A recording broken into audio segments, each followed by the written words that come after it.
तेव्हापासून तुमचं लक्ष नाही घडावं. एक मिशनवाला गेला तर काय दुसरा आणि पाहिजे.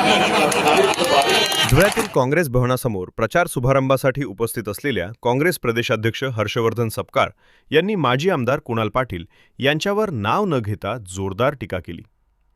भाषणादरम्यान दोन्ही हातांनी मिशीला ताव देत एक मिशीवाला गेला तर काय झालं, दुसरा मिशीवाला आहे असे म्हणत त्यांनी अप्रत्यक्षपणे निशाणा साधला. धुळे शहरातील काँग्रेस भवनासमोर प्रचार शुभारंभाच्या कार्यक्रमात काँग्रेस प्रदेशाध्यक्ष हर्षवर्धन सपकाळ उपस्थित होते. स्वागत व सत्कारानंतर ते खुर्चीवर विराजमान झाले.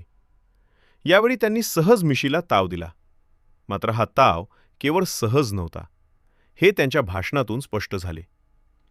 भाषणात बोलताना हर्षवर्धन सपकाळ म्हणाले की काँग्रेस पक्षात ज्यांनी महत्त्वाची भूमिका बजावली त्या दाजीसाहेबांनी सुरक्षेसाठी कंपाऊंड उभारलं, पण कुंपणानेच शेत खाल्लं.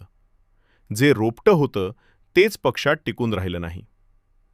या शब्दात त्यांनी भाजपचे माजी आमदार कुणाल पाटील यांच्यावर नाव न घेता टीका केली.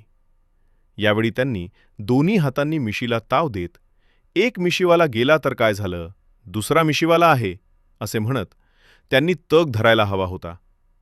ते स्वातंत्र्य संग्राम सेनानींच्या घरातील वारसदार होते. पंडित जवाहरलाल नेहरूंनी ज्यांचे अभिनंदन केले त्या वारशाचा मान राखायला हवा होता, असेही सपकाळ म्हणाले. सहन करायला पाहिजे होतं, पण असा निर्णय घ्यायला नको होता. माझ्या मनातल्या भावना मी आज सार्वजनिकरित्या व्यक्त करतो आणि पक्षातून गेलेल्या त्या व्यक्तीचा मी निषेध करतो.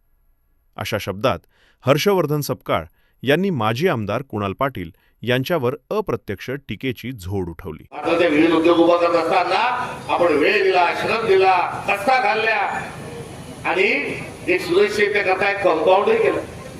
मात्र नेमकी भानगड काय झाली धडाके साहेब, की कुंपणने शेत खाल्लं आणि आज जिल्ह्या कुंपण जे होतं तेच आज आपल्या पक्षात राहिलं नाही.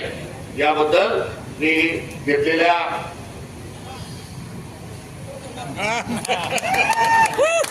तेव्हापासून तुमचं लक्ष नाही घडावं. एक मिशनवाला गेला तर काय दुसरा आणि पाहिजे. त्या माणसाचा निषेध करतो. नाही, मिशीला ताव देण्याचा जो अर्थ आहे तो धुळेकरांनी हा जाणलेला आहे आणि हा कोणत्या आविर्भावामध्ये नव्हे आणि हा शेलक्या भाषेमध्ये नव्हे, तर हा एक वारसा जोपासण्याच्या अनुषंगानं हा केलेला इशारा आहे आणि धुळ्याच्या लोकांना तो इशारा कोणाच्या